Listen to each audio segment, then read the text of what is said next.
없이 무시당했다. 이건희라는 이름이 세상에 각인되기 전 사람들은 내게 말했다.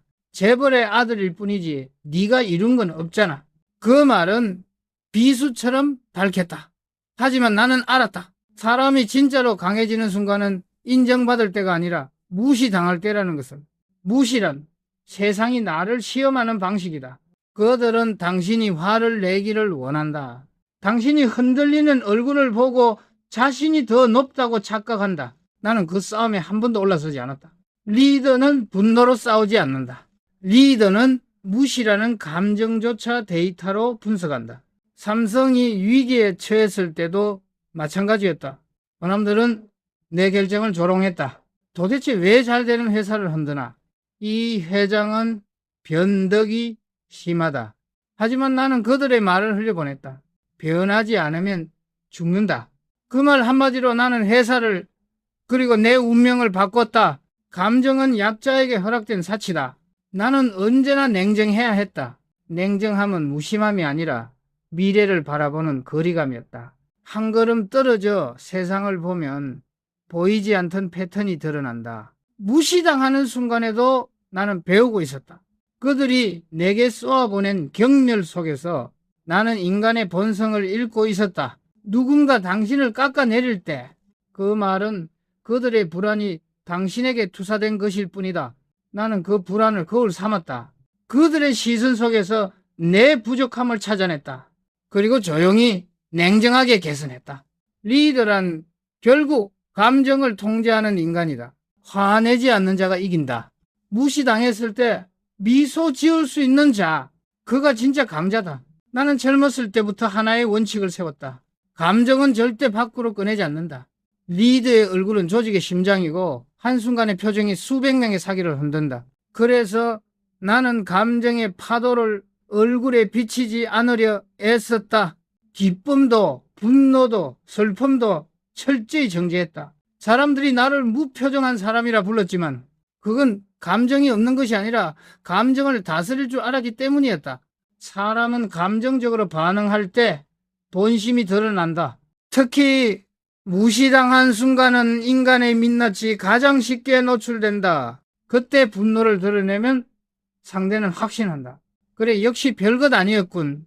나는 그들의 확신을 깨뜨리는 방법을 배워야 했다. 그것은 침묵과 절제했다. 화를 내는 대신 미소를 관리했다. 그 미소 속에 담긴 냉정함이 상대의 오만을 녹이는 칼날이 되었다. 한 번은 해외 출장 중 회의 자리에서 외국의 한 경영인이 내게 말했다. 당신의 발음은 어색하군요. 이 정도 영어로 세계 시장을 논할 수 있습니까? 순간 주변이 조용해졌다. 누구나 그 자리에서 내가 분노하거나 반박할 거라 생각했다. 그러나 나는 차분히 물 한 모금을 마시고 이렇게 말했다. 맞습니다. 제 영어는 완벽하지 않습니다. 하지만 시장의 언어는 단어가 아니라 결과로 말합니다. 제가 말은 부족해도 제품이 세계를 설득할 겁니다. 그 순간 방 안의 공기가 바뀌었다. 그의 눈빛이 변했고 이후 그 사람은 내 손을 먼저 내밀었다. 감정을 삼킨 자는 전장을 통제한다. 리더는 늘 감정의 중심에서 흔들리지 않아야 한다. 회사가 위기에 빠졌을 때 언론은 비판했고 내부에서도 원망이 쏟아졌다. 이건희가 바꾼다더니 회사가 흔들린다. 실험이 지나치다. 나는 그 모든 소리를 듣지만 단 한 번도 반박하지 않았다. 리더가 흥분하면 조직은 불안해진다. 그래서 나는 일부러 조용히 커피를 내리며 생각했다. 지금 화를 내면 내가 이기는가? 아니면 그들이 원하는 전장에 서는가? 그 질문 하나로 나는 매번 나 자신을 다스렸다. 감정은 언제나 유혹이다. 순간의 통쾌함은 달콤하지만 그 대가는 냉철한 판단력의 상실이다. 나는 늘 구성원들에게 말했다. 감정은 나의 것이 아니다. 감정은 상황이 내게 건네는 시험지다. 그 시험지를 찢는 순간 배움은 사라진다. 무시당할 때마다 나는 그 감정을 분석했다. 왜 불쾌했는가? 왜 그 말에 상처받았는가? 그 속에는 내가 아직 완성하지 못한 미숙한 자존심이 숨어 있었다. 감정은 약점의 신호다. 그 신호를 숨기면 성장의 기회를 잃고 직면하면 내면이 단단해진다. 한 번은 젊은 인문이 회의 중 내 결정을 비판했다. 회장님, 그것은 낡은 방식입니다. 지금 시대엔 통하지 않습니다. 순간 회의장 전체가 얼어붙었다. 모두가 그가 자리에서 잘릴 거라 생각했다. 하지만 나는 조용히 웃었다. 좋다. 그럼 네가 말한 새로운 방식을 한 달 안에 설계해 와라. 그게 통하면은 내가 네 상사가 아닌 네가 내 상사가 되는 거다. 그 젊은이는 밤낮 없이 일했다. 결과는 실패했지만 나는 그를 칭찬했다. 감히 나를 비판한 용기, 그게 조직의 산소다. 감정을 억제한 순간 리더십은 두려움 대신 존경을 낳는다. 무시당할 때 분노하는 것은 인간의 본능이다. 하지만 그 본능을 제어하는 능력이 바로 인간을 리더로 만든다. 나는 감정을 억누른 게 아니라 감정을 자원으로 삼았다. 불쾌감은 집중력으로, 분노는 실행력으로 바뀌었다. 감정이 통제될 때 행동은 예리해진다. 나는 지금도 젊은이들에게 말한다. 화를 다스릴 수 없는 사람은 결국 자신에게 진다. 무시당해도 괜찮다. 그들이 당신을 시험하고 있다는 뜻이다. 그 순간 미소 지어라.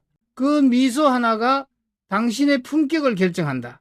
감정은 인간의 가장 원초적인 언어다. 그 언어를 다스리는 자만이 세상을 움직인다. 나는 그렇게 배웠고 그렇게 살았다. 분노를 삼키는 자, 그가 결국 사람의 마음을 얻는 자가 된다. 사람은 누구나 자기 세계의 언어로 싸운다. 학벌로, 돈으로, 지위로. 그들의 기준은 자신이 우위에 있다고 믿게 만드는 심리적 방패다. 하지만 나는 일찍 깨달았다. 그들의 언어로 싸우는 순간 이미 패배한 것과 같다. 리더는 상대가 정한 전장에 서지 않는다. 리더는 전장을 바꾼다. 삼성의 경영권을 막 이어받았을 때였다. 내 결정 하나하나가 구설에 올랐다. 이건희는 회사를 이해하지 못한다. 아버지의 그림자에 기대어 앉은 사람이다. 그들은 내 출신을 공격했다. 나는 그들의 논리 위에 올라가지 않았다. 대신 완전히 다른 시선으로 판을 바꾸었다. 나는 창업자의 아들이 아니라 새로운 시대의 창조자다. 그 믿음을 행동으로 증명하기 위해 나는 삼성이라는 거대한 배를 정반대의 방향으로 돌렸다. 마누라와 자식을 빼고 다 바꿔라. 그 말은 단순한 선언이 아니었다. 세상이 정한 틀, 그들이 정한 싸움의 무대를 완전히 뒤집겠다는 선언이었다. 그들은 나를 미쳤다고 했다. 그러나 나는 알았다. 미쳤다는 말은 변화를 두려워하는 자들이 쓰는 언어라는 것을 리더가 싸워야 할 대상은 사람이 아니라 낡은 사고다. 그 사고가 만들어낸 비교, 조롱, 무시는 결국 과거에 머무른 자들의 외침이었다. 나는 그 싸움을 인정하지 않았다. 내가 틀렸는지 맞았는지는 시간이 답할 것이다. 그 한 문장으로 나는 수많은 공적을 넘어섰다. 시간은 냉정했다. 그러나 결국 나의 편이었다. 한 외신 기자가 내게 물었다. 회장님, 일본 기업들이 이미 앞서가고 있습니다. 그들과 경쟁할 자신 있습니까? 나는 조용히 웃었다. 나는 그들과 경쟁하지 않습니다. 나는 삼성만의 길을 간다. 그들이 만든 길에서 승부하면 그들의 기준 안에서밖에 이길 수 없습니다. 그 대답이 기사로 실렸고 몇 년 뒤 삼성은 세계 시장의 중심에 섰다. 그 기자가 다시 찾아와 말했다. 당신은 경쟁을 피한 게 아니라 시장의 언어를 다시 쓴 사람입니다. 무시당했다면 그것은 누군가의 언어 안에 갇혔다는 뜻이다. 그때 필요한 건 반박이 아니라 언어의 전환이다. 그들의 논리가 당신을 가두면 당신은 그 논리를 벗어나 새로운 시각으로 말해야 한다. 그게 생각의 전장을 바꾸는 일이다. 리더란 늘 새로운 언어를 만드는 사람이다. 다른 이들이 불가능이라 말할 때 그는 아직 시도하지 않았을 뿐이라 대답한다. 비웃음을 들을 때마다 나는 묻는다. 그 비웃음 속엔 두려움이 섞여 있지 않은가? 그들이 나를 조롱하는 이유는 단 하나였다. 내가 그들이 상상하지 못한 방향으로 움직였기 때문이다. 세상은 언제나 안전한 전장에서 싸우려 한다. 그러나 혁신은 낯선 곳에서 시작된다. 나는 늘 불안했고 그래서 멈추지 않았다. 무시당하는 자리는 새로운 길의 출발점이었다. 그 길 위에서 나는 내 언어로, 내 방식으로 싸웠다. 무시를 두려워하지 마라. 그건 새로운 세계로 나아간다는 신호다. 그들의 언어를 버리고 당신만의 언어로 전장을 다시 설계하라. 그 순간 세상은 비로소 당신의 말을 듣게 된다.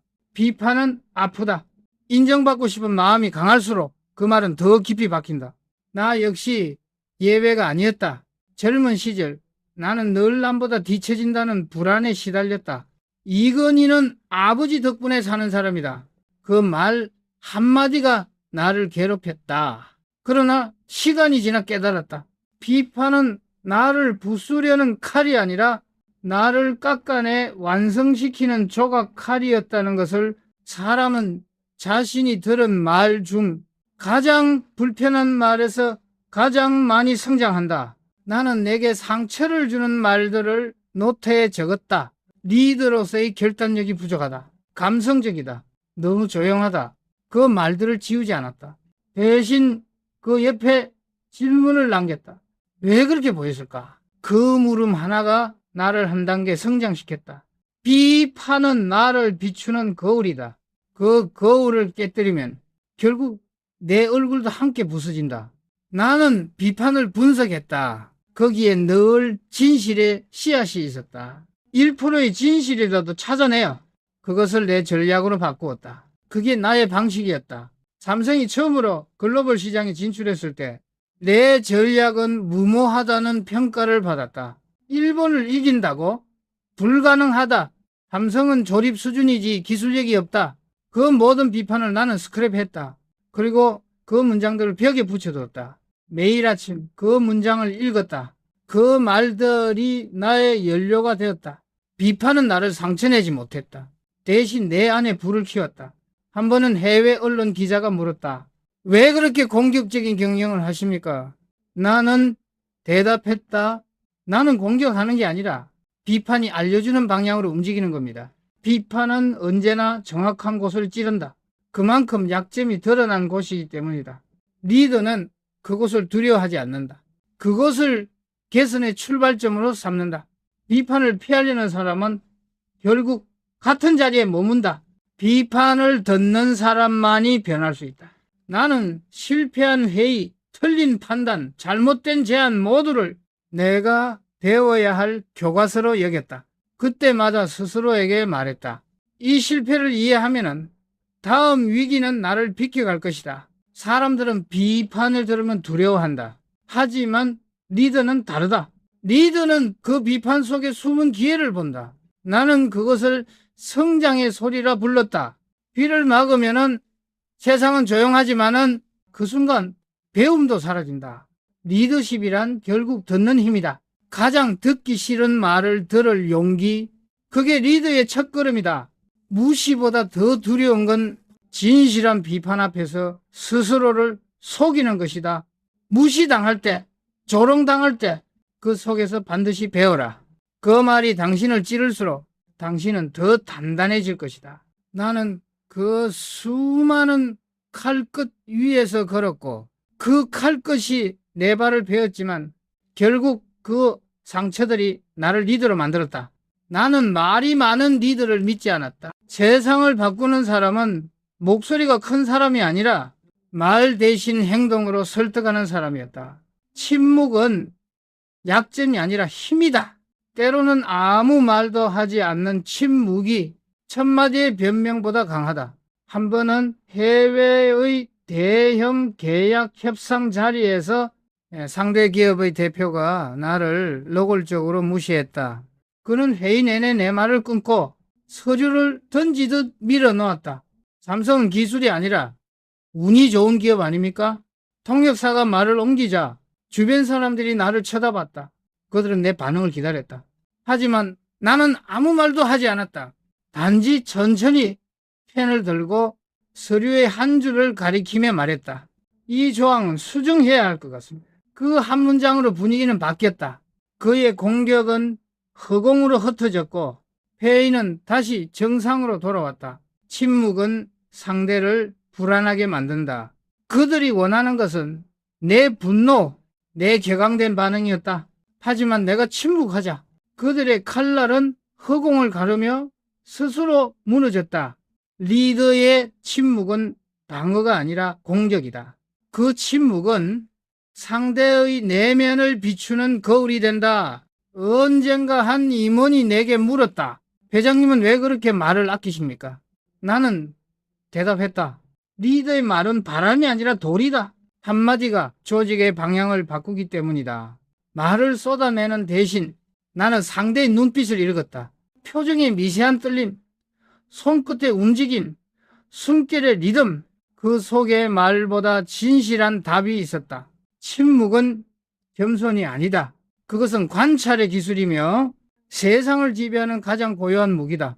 사람은 말로는 속일 수 있어도 침묵 앞에서는 진심이 드러난다. 나는 그 진심을 포착했다. 그래서 때로는 아무 말도 하지 않는 시간이 가장 많은 결정을 낳는 시간이었다. 세상은 소음으로 가득하다. 모두가 말하려 한다. 그러나 리더는 다르게 살아야 한다.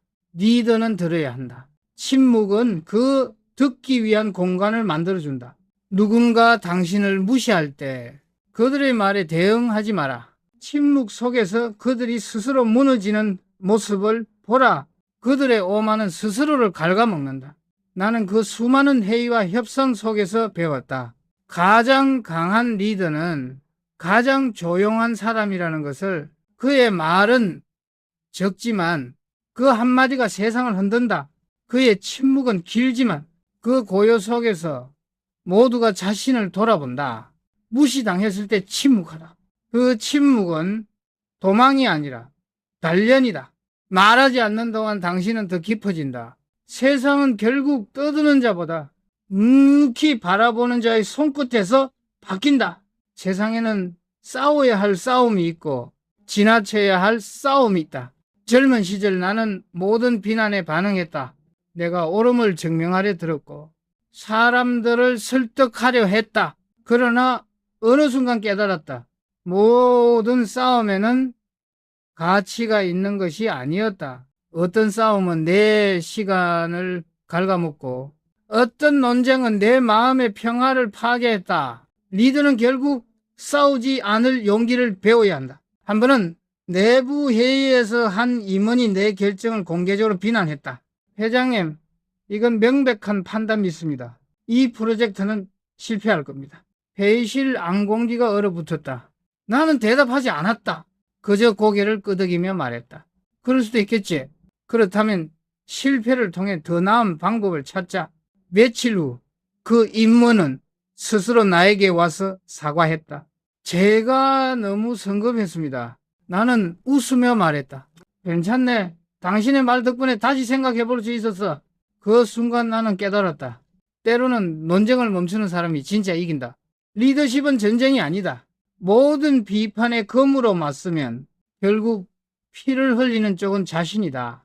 내가 배운 가장 큰 교훈은 이것이다. 모든 공격에 반응하지 말라. 당신의 시간은 싸움보다 더 귀중하다.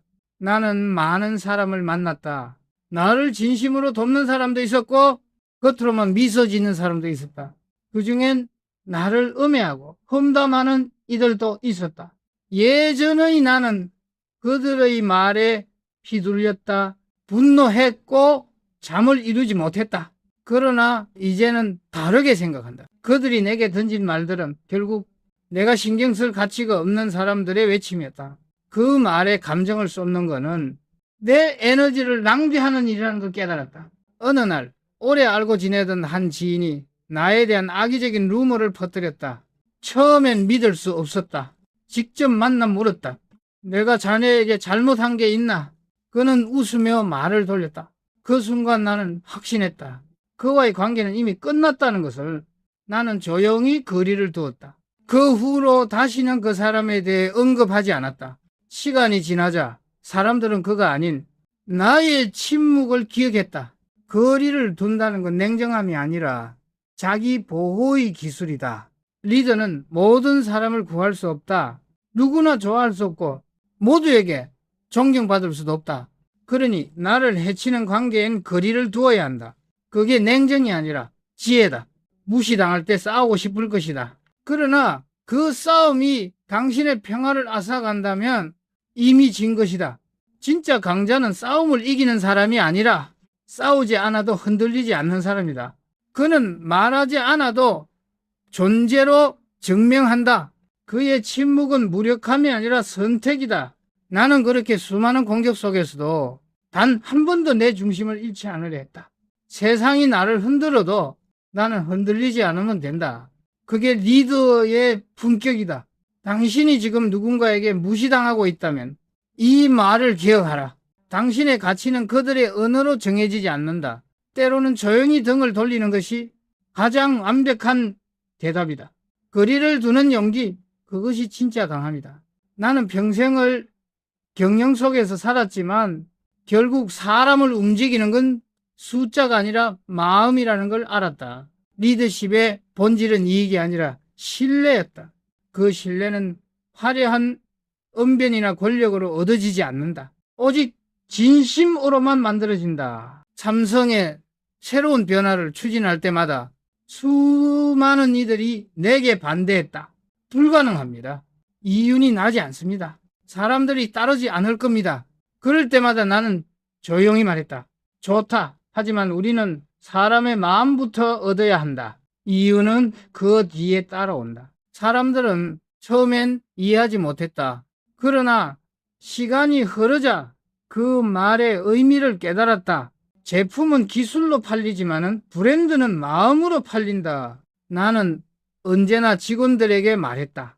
사람을 움직이는 건 돈이 아니다. 그가 하는 일에 진심이 담겨 있다고 믿게 만드는 것이다. 진심은 느리지만 한 번 뿌리 내리면 무너지지 않는다. 리더가 사람의 마음을 얻는다는 건 그들의 감정을 조작하는 게 아니라 그들의 존엄을 인정하는 일이다. 나는 현장을 자주 돌았다. 공장 한쪽 구석, 기름 냄새가 가득한 작업대 앞에서 땀에 젖은 직원의 손을 잡았다. 수고 많습니다. 그 짧은 인사 하나가 사람들의 눈빛을 바꿨다. 그들은 말했다. 회장님이 나를 알아줬다. 그 한 문장이 모든 동기부여보다 강했다. 리더의 진심은 보여주는 게 아니라 스며드는 것이다. 어느 날 한 간부가 내게 물었다. 회장님, 신뢰란 결국 성과로 만들어지는 게 아닙니까? 나는 고개를 저었다. 성과는 신뢰의 결과이지 근원이 아니다. 신뢰는 진심에서 시작한다. 사람은 계산에 감동하지 않는다. 그는 잠시 말이 없었다. 그날 이후 그는 보고서 대신 직원들과의 대화로 시간을 채웠다. 사람의 마음을 얻는 건 경영보다 어렵다. 수치는 조작할 수 있지만은 마음은 거짓을 알아본다. 리더는 계산이 아니라 감동의 언어를 써야 한다. 한 문장, 한 표정, 한 침묵이 모두 신뢰를 만든다. 한 진심이 없는 리더의 말은 공허하다. 하지만 진심이 담긴 한마디는 세월을 이긴다. 나는 늘 인간을 연구했다. 그들의 욕망, 두려움, 기대, 좌절, 그 모든 감정이 모여 조직을 움직인다. 그래서 나는 경영보다 인간을 이해하는 일에 집착했다. 한 기업이 사회에 끼치는 영향이 곧 그 기업의 품격이다. 그 말의 뜻은 단순했다. 기업은 결국 사람의 마음 위에 서야 한다는 것. 사람들은 내게 말했다. 이건희 회장은 냉철하다. 맞다. 나는 냉철했다. 하지만 그 냉철함의 중심엔 언제나 따뜻함이 있었다. 나는 사람을 숫자로 보지 않았다. 사람을 가능성으로 봤다. 무시당한 사람, 실패한 사람, 좌절한 사람을 다시 세워주는 일. 그게 진정한 리더의 역할이었다. 당신이 지금 누군가에게 무시당하고 있다면 기억하라. 그들을 설득하려 애쓰지 말고 당신의 진심으로 행동하라. 시간은 계산보다 진심의 편이다. 그들은 당신을 늦게 이해하겠지만 한번 믿게 되면 영원히 잊지 못할 것이다. 진심은 계산보다 오래간다. 그 한 문장이 내가 평생 지켜온 리더십의 중심이었다. 리더는 언제나 외롭다. 그 고독은 선택이 아니라 책임의 그림자다. 누구도 대신 짊어질 수 없고 누구도 완전히 이해할 수 없다. 나는 그 외로움을 두려워하지 않았다. 오히려 그것이 나를 단단하게 만들었다. 삼성이 변화를 시작했을 때 가장 먼저 등을 돌린 사람들은 외부가 아니라 내부였다. 회장님, 너무 앞서가십니다. 지금은 그럴 때가 아닙니다. 나는 그 말을 들을 때마다 마음이 무거웠다. 그러나 리더는 다수의 동의를 기다리지 않는다. 미래는 늘 소수의 불안 위에서 태어난다. 리더가 외로운 이유는 아직 아무도 보지 못한 세계를 먼저 보기 때문이다. 어떤 날은 새벽까지 사무실 불을 끄지 못했다. 책상 위엔 미처 열지 못한 보고서가 쌓여 있었다. 내가 지금 옳은 길을 가고 있는가? 그 질문은 나를 괴롭혔다. 하지만 그 불안은 나를 깨웠다. 두려움이 없는 리더는 위험하다. 리더는 늘 자신을 의심해야 한다. 의심이 없다면 성장도 없다. 나는 때때로 회사가 아니라 인간 이건희로서 한없이 작아지는 순간을 느꼈다. 칭찬과 존경 속에서도 마음은 공허했다. 사람들은 나를 경영의 천재라 부르지만 나는 아직도 내 마음 하나 다스리기 어렵다. 리더란 그런 존재다. 겉으로는 완벽해 보여도 내면은 늘 싸움 중이다. 사람들은 성공을 부러워한다. 하지만 성공은 무수한 오해와 고독의 대가다. 나는 늘 오해받았다. 냉정하다고, 차갑다고, 인간미가 없다고. 그러나 그것은 내 방식의 진심이었다. 리더는 감정을 쉽게 드러내지 않는다. 그건 거짓이 아니라 조직의 무게를 혼자 견디기 위한 보호막이었다. 나는 한 번도 외로움을 피하려 하지 않았다. 오히려 그 외로움 속에서 배웠다. 사람은 혼자 있을 때 비로소 자신과 마주한다. 그때 비로소 자신의 진짜 두려움이 드러난다. 그 두려움을 직면하지 못하면 리더는 남의 시선 속에서 살아가게 된다. 나는 그 시선을 끊어내야겠다. 그래야 내가 나를 이끌 수 있었다. 한 임원이 내게 물었다. 회장님, 리더에게 가장 힘든 게 무엇입니까? 나는 잠시 생각하다 말했다. 사람들에게 이해받지 못하면서도 그들을 사랑해야 하는 일이지. 리더의 고독은 사람을 믿는 고통이다. 그 믿음이 배신당할 때도 많았지만은 나는 결코 그 믿음을 버리지 않았다. 무시당하고 비난받고 심지어 고립될 때조차 나는 움직였다. 사람들이 등을 돌릴 때 나는 그들의 그림자까지 품으려 했다. 리더의 길은 빛나는 길이 아니라 어둠 속에서 불을 지키는 길이다. 지금 누군가 당신을 이해하지 못하더라도 괜찮다. 당신의 길이 진심이라면 언젠가 그들은 뒤늦게 따라올 것이다. 리더는 그 기다림조차 외롭게 감내해야 한다. 그게 진짜 힘이다. 외로움 속에서도 나는 배웠다. 고독은 나를 부수지 않았다. 나를 리더로 만들었다. 리더는 두려움을 숨길 수 있다. 그러나 두려움을 느끼지 않는 리더는 존재하지 않는다. 나는 언제나 불안했다. 회사가 커질수록 책임의 무게는 더 무겁게 내려앉았다. 한 발 잘못 디디면 수만 명의 삶이 흔들린다. 그 생각이 머릿속에서 떠나지 않았다. 그래서 나는 늘 스스로를 다그쳤다. 이건희 긴장을 늦추는 순간 그게 바로 위기다. 두려움은 부끄러운 것이 아니다. 두려움을 느끼지 않는 사람은 현실을 보지 못하는 사람이다. 나는 위기 속에서 성장했다. 1980년대 삼성은 일본 기업의 기술력에 밀려 삼성은 이류 기업이라는 소리를 들었다.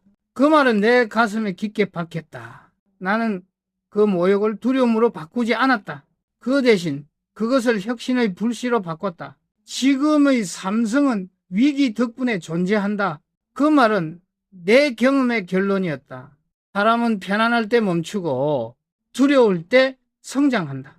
나는 그 법칙을 누구보다 잘 알고 있었다. 그래서 위기가 닥칠 때마다 나는 먼저 그 공포의 한가운데로 걸어 들어갔다. 모두가 두려워하는 그 지점을 뚫고 나가면은 그것이 바로 기회의 문이다. 어느 날 한 간부가 내게 말했다.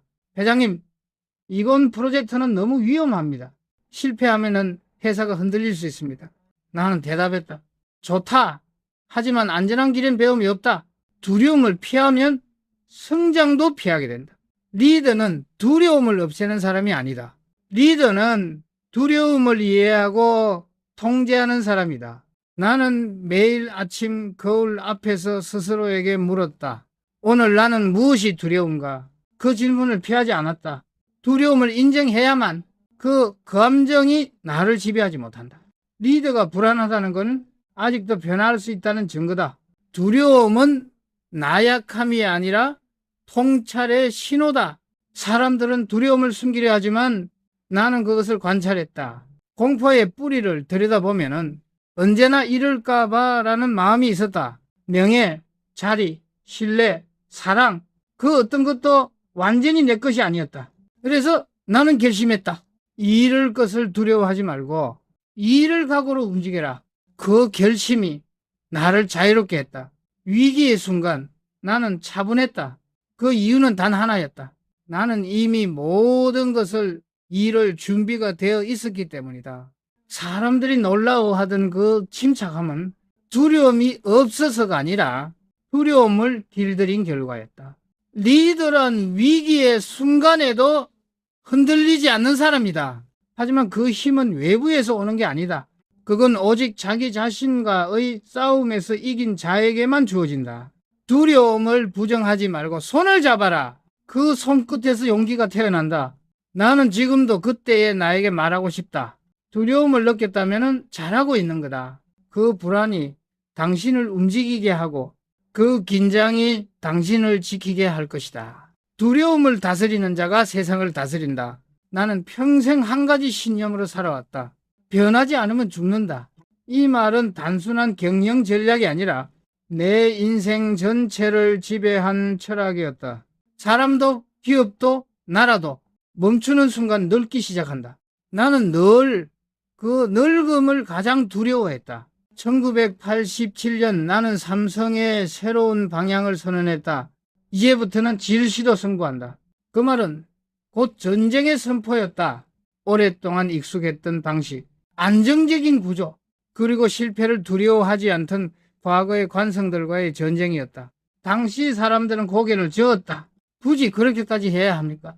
지금도 충분히 잘 나가고 있습니다. 그러나 나는 알고 있었다. 안정은 위기의 다른 이름이라는 것을.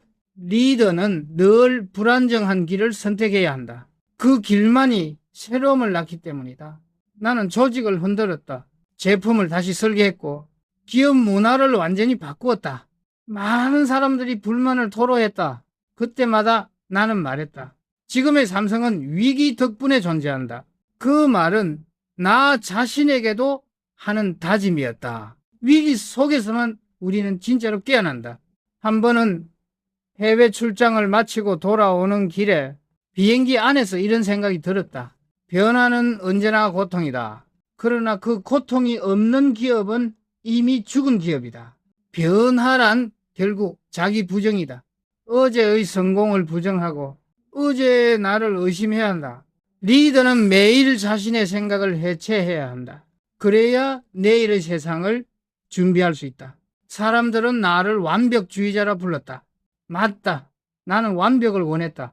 하지만 그 완벽이란 결함이 없는 상태가 아니라 끊임없이 개선하는 태도였다. 완벽은 끝이 아니라 매일 새로워지려는 싸움이었다. 나는 직원들에게 자주 말했다. 성공한 사람일수록 어제를 버려야 한다. 그게 진짜 용기다. 그런데 누군가 내게 물었다. 회장님, 왜 늘 바꾸려 하십니까? 나는 대답했다. 세상이 바뀌고 있기 때문이다. 세상이 변하는데 내가 그대로라면 그건 태보다. 리더는 변화를 명령하는 사람이 아니라 먼저 변하는 사람이어야 한다. 나는 늘 내 자신을 실험대에 올렸다. 새로운 생각, 새로운 방식, 새로운 관점, 그 모든 시도 속에서 나는 수없이 실패했다. 하지만 나는 실패를 두려워하지 않았다. 실패는 변화의 일부였기 때문이다. 무시당할 때조차 나는 변화를 멈추지 않았다. 그들의 조롱은 내 연료였다. 이건희는 변덕스럽다. 삼성은 불안하다. 그 말들은 내게 이렇게 들렸다. 당신은 멈추지 않고 있다. 그 자체로 나는 만족했다. 리더는 변화를 관리하는 자가 아니다. 리더는 변화를 선도하는 불안한 인간이다. 그 불안이 세상을 바꾸고 그 흔들림이 기업을 젊게 만든다. 나는 그 사실을 믿었다. 당신의 삶이 안정적이라면 스스로에게 물어보라. 나는 지금 살아있는가? 아니면은 익숙함 속에서 늙어가고 있는가? 진짜 혁신은 새로운 기술이 아니라 두려움 속에서도 다시 시작하는 용기다. 나는 그 길 위에서 평생을 걸었다. 변화는 내 운명이었고 멈춤은 나의 공포였다. 그리고 나는 끝까지 멈추지 않았다. 나는 늘 불안했다. 그 불안은 나를 괴롭히는 병이자 나를 앞으로 밀어붙이는 연료였다. 사람들은 나를 천재라 불렀지만 나는 스스로를 한 번도 그렇게 생각한 적이 없다. 나는 완벽을 향한 지독한 집착의 인간이었다. 내 안에는 언제나 두 사람이 있었다. 하나는 세상이 보는 회장 이건희, 다른 하나는 늘 스스로를 의심하는 인간 이건희. 성공을 이룬 날에도 나는 거울 속 자신을 똑바로 바라보지 못했다. 이건 충분하지 않다. 그 목소리가 내 안에서 끊임없이 속삭였다. 완벽은 도달점이 아니라 과정이었다. 나는 매일 회의 후 혼자 사무실에 남았다. 불 꺼진 공간에서 조용히 서류를 다시 넘겼다. 이 안에서 놓친 건 없을까? 다른 관점으로 보면 더 나은 길이 없을까? 그 집요함이 나를 버티게 했다. 나는 더 나은 나를 만들기 위해 스스로를 부숴야 하는 사람이었다. 사람들은 종종 나의 엄격함을 오해했다. 회장님은 왜 늘 완벽을 요구하십니까? 사람은 실수하는 존재 아닙니까? 그럴 때 나는 대답했다. 그래서 나는 사람을 탓하지 않는다. 나는 시스템을 탓한다. 실수가 반복된다면 구조가 잘못된 것이다. 내가 완벽을 추구한 이유는 사람을 몰아세우기 위함이 아니라 실패를 통해 배움을 구조화하기 위해서였다. 내가 가장 두려워한 건 적당함이었다. 적당한 목표, 적당한 성취, 적당한 만족. 그 적당함이 회사를 늙게 만들고 사람을 나태하게 만든다. 나는 늘 직원들에게 말했다. 적당히 잘하는 것은 이미 실패다. 그 말은 냉혹했지만 그 냉혹함이 삼성을 세계로 이끌었다. 어느 날 한 임원이 내게 말했다. 회장님, 완벽을 추구하면 사람들은 지칩니다. 나는 고개를 끄덕였다. 그래서 나는 그들에게 완벽을 강요하지 않는다. 다만 완성으로 가는 의지를 요구할 뿐이다. 완벽은 누구도 도달할 수 없지만은 그곳을 향해 걷는 마음이 조직의 품격을 만든다. 나는 내 자신에게도 잔혹했다. 매년 한 번씩 스스로에게 평가서를 썼다. 올해 나는 무엇을 배웠는가? 어떤 부분에서 여전히 미숙한가? 그 답은 언제나 같았다. 아직 멀었다. 나는 평생 그 미완의 문장 속에 살았다. 완벽을 향한 여정은 끝이 없었다. 완벽을 추구한다는 것은 곧 자신을 끊임없이 해부하는 일이다. 그 과정은 고통스럽지만 그 고통이 없다면 성장도 없다. 나는 완벽을 꿈꾸며 불면의 밤을 보냈고 그 불면 속에서 새로운 해답을 찾았다. 그것이 나의 리더십이었다. 지금도 나는 믿는다. 리더는 가장 먼저 자신을 냉정히 평가할 줄 알아야 한다. 자신에게 관대해지는 순간 조직은 방향을 잃는다. 나는 나에게 가장 가혹한 평가자였다. 그 덕분에 나는 늘 깨어 있었다. 완벽이란 결코 도달할 수 없는 꿈일지 모른다. 하지만 나는 그 꿈을 향해 걷는 사람이고 싶었다. 집착은 나를 파괴했지만 그 파괴 속에서 새로운 나를 창조했다. 리더의 자리는 화려하지 않다. 그 자리는 언제나 무거움과 두려움으로 채워져 있다. 나는 수많은 결정을 내려야 됐다. 그 중에는 기업의 생사를 가르는 것들도 있었다. 결정을 내리는 순간 내 머릿속엔 언제나 수십만 명의 얼굴이 스쳤다. 그들의 가족, 삶, 그리고 미래. 그들의 삶이 내 한마디에 흔들린다는 사실이 나를 가장 두렵게 만들었다. 리더는 결정을 내리는 존재다. 사람들은 쉽게 그렇게 말한다. 그러나 나는 안다. 결정이란 단순한 선택이 아니라 책임의 시작이라는 것을. 결정은 늘 고독 속에서 이루어진다. 그 누구도 대신할 수 없고 그 누구도 끝까지 함께할 수 없다. 리더는 결국 혼자 서야 한다. 그 고독이 두려워 결정을 미루는 사람은 리더가 될 자격이 없다. 1993년 나는 독일 프랑크푸르트에서 신경영 선언을 발표했다. 마누라와 자식을 빼고 다 바꿔라. 그 말 한마디로 회사 전체가 뒤흔들렸다. 누군가는 내 결정을 비난했다. 무모하다, 지나치다, 불가능하다. 그러나 나는 멈추지 않았다. 그때 나는 알고 있었다. 모든 혁신은 한 사람의 결단에서 시작된다. 리더는 모든 사람을 만족시킬 수 없다. 때로는 사랑받지 못하는 선택을 해야 하고 이해받지 못한 채로 버텨야 한다. 하지만 시간이 흐르면 사람들은 그 결정을 용기라고 부른다.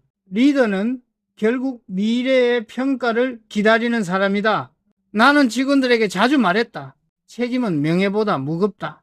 명예는 박수와 함께 사라지지만은 책임은 조용히 남아 나를 시험한다. 나는 수많은 밤을 그 무게와 싸우며 보냈다. 한 번의 결정이 가져올 파급을 생각하면 숨이 막히는 순간도 있었다.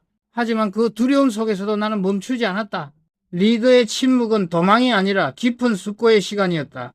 한 번은 젊은 임원이 나에게 물었다. 회장님, 결정이 틀리면 어떡합니까? 나는 말했다. 틀린 결정은 고칠 수 있다.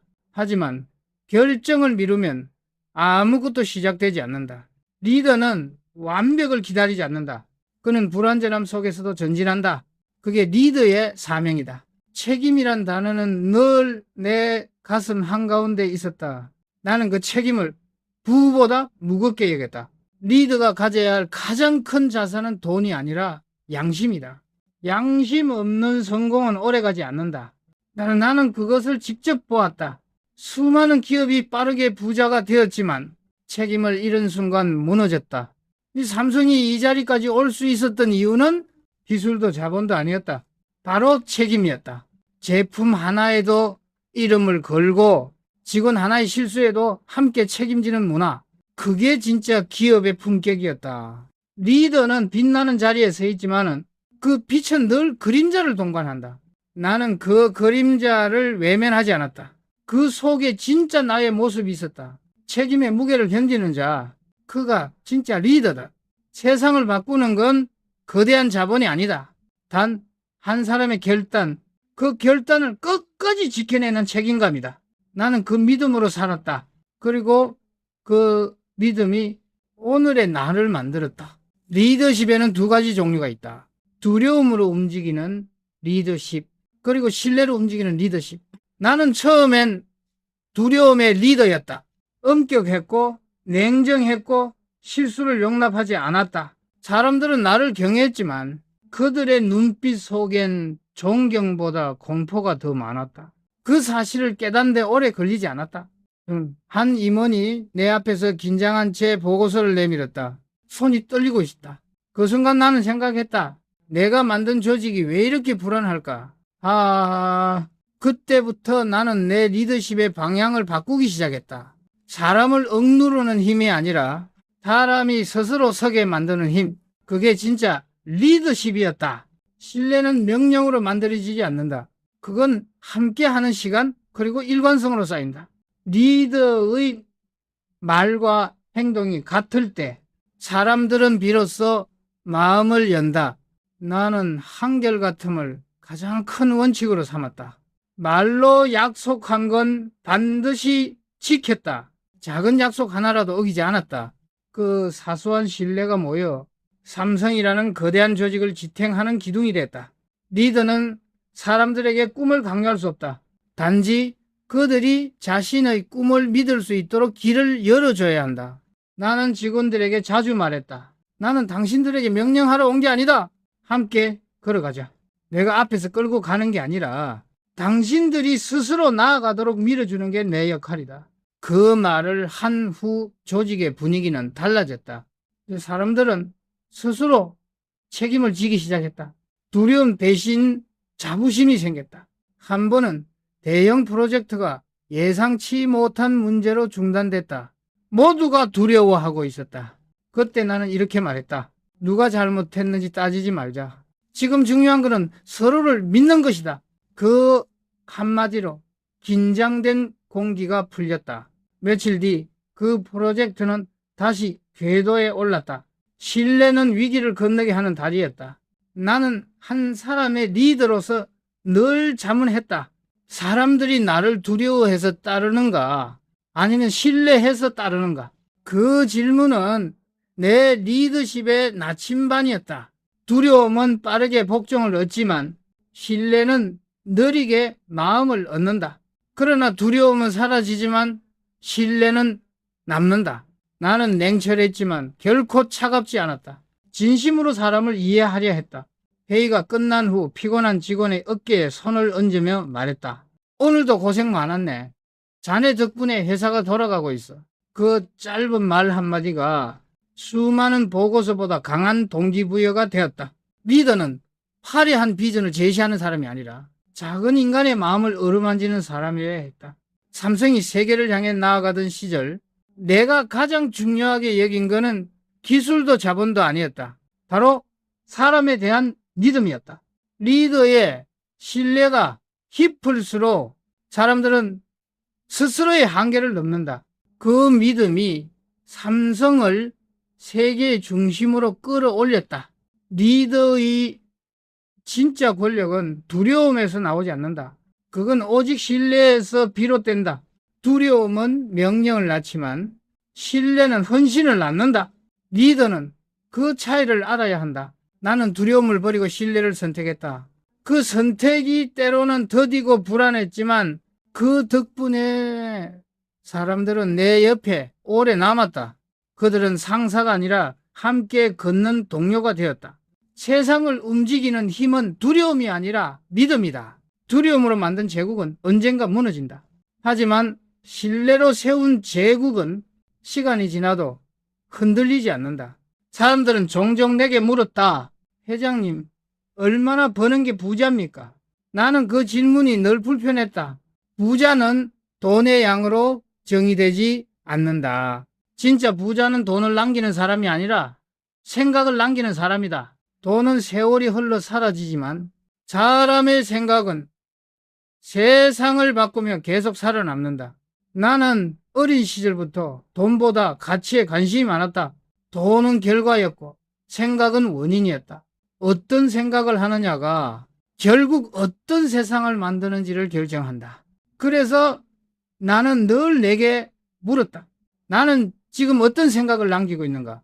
그 질문이 내 경영의 방향이자 삶의 나침반이었다. 나는 부를 소유가 아닌 책임의 형태로 이해했다. 한 기업이 사회에 끼치는 영향이 곧 그 기업의 품격이다. 이 말은 단지 도덕적 교훈이 아니라 내가 살아온 방식의 결론이었다. 삼성이 단순한 돈 버는 기계가 아니라 사회를 움직이는 유기체가 되기를 바랐다. 그래서 나는 기업의 이익이 아닌 국가의 미래를 먼저 생각했다. 우리가 잘 되면 나라가 잘 된다. 그 말은 단순한 구호가 아니라 약속이었다.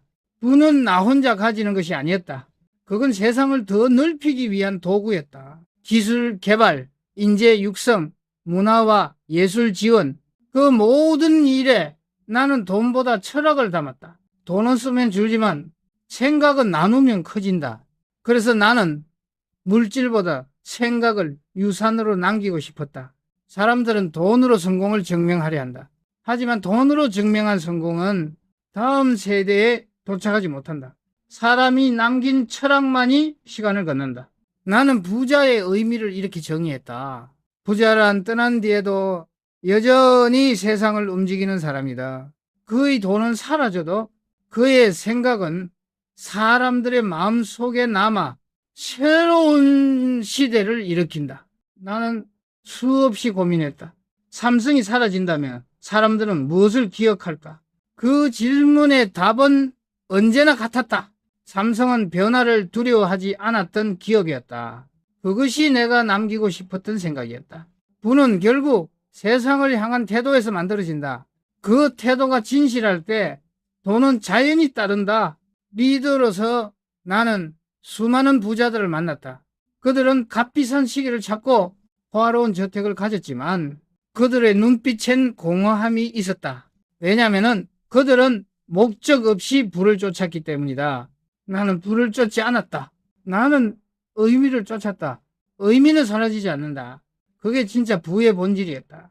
나는 떠난 후에도 사람들이 내 말을 기억하길 바란다. 진짜 부자는 돈으로 세상을 지배하지 않는다.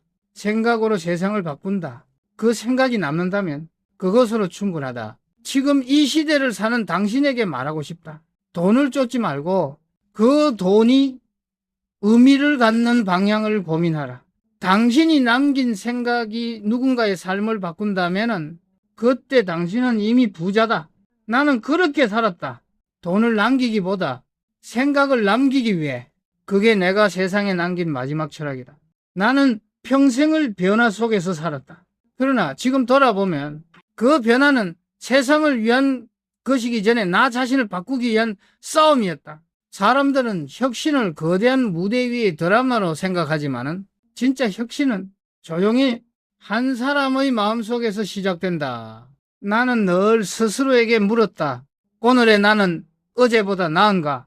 그 질문이 멈추는 순간 기업도 인생도 영혼도 함께 늙기 시작한다.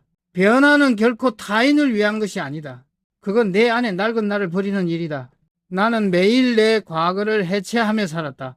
그게 리더로서의 의무였다. 1993년 신경영 선언을 발표할 때 내가 진짜로 바꾸고자 했던 것은 삼성이 아니라 삼성을 움직이는 사람들의 생각이었다. 나는 말했다. 우리가 변하지 않으면 삼성은 결국 스스로의 성공에 갇혀 죽을 것이다. 사람들은 놀랐다. 성공의 정점에서 죽음을 말하는 회장을 이해하지 못했다. 그러나 나는 알고 있었다. 성공은 언제나 다음 실패의 시작점이라는 것을 리더에게 혁신이란 숙명이다. 혁신하지 않는 리더는 조직을 안전하게 지키는 것 같지만은 사실은 서서히 죽이고 있는 것이다. 나는 늘 불편함을 선택했다. 불편함이 없는 곳에는 배움도 생명도 없기 때문이다. 편안한 길을 거부할 줄 알아야 한다. 그게 살아있는 기업이 증거였다. 한 번은 젊은 직원이 내게 물었다. 회장님, 언제쯤 안정될까요? 나는 미소 지었다. 아마도 우리가 멈추는 그날일 걸세. 하지만 그건 곧 끝을 의미하지. 그는 잠시 침묵했다. 그때 나는 느꼈다. 혁신이란 결국 불안을 사랑하는 용기라는 것을. 나는 혁신을 명령하지 않았다. 그저 스스로 불편해하는 법을 가르쳤다. 익숙함을 의심하라. 어제의 성공이 오늘의 함정이 된다. 그 말은 단지 직원들을 향한 지시가 아니라 스스로를 향한 경고였다. 나는 늘 내 자신에게 잔인해야 했다. 그래야 세상이 나에게 관대해질 수 있었다. 변화는 두렵다. 그러나 더 두려운 건 변하지 않는 자신을 보는 일이다. 그 두려움이 나를 매일 다시 일어서게 했다. 나는 완벽하지 않았다. 하지만 멈추지 않았다. 그게 내가 선택한 삶의 방식이었다. 이제 나는 세상에 이렇게 말하고 싶다. 혁신은 거창한 선언이 아니다. 그건 당신의 하루, 당신의 습관, 당신의 한 생각에서 시작된다. 누구도 대신 바꿔주지 않는다. 당신이 바꾸지 않으면 당신의 세상은 결코 변하지 않는다. 나는 평생 그 사실을 믿었다. 그리고 그 믿음 하나로 모든 걸 걸었다. 내 삶의 마지막 문장은 아마 이렇게 남을 것이다. 변화는 고통스럽지만 멈춤은 죽음보다 두렵다. 그게 내가 세상에 남긴 마지막 유언이며 끝나지 않은 나의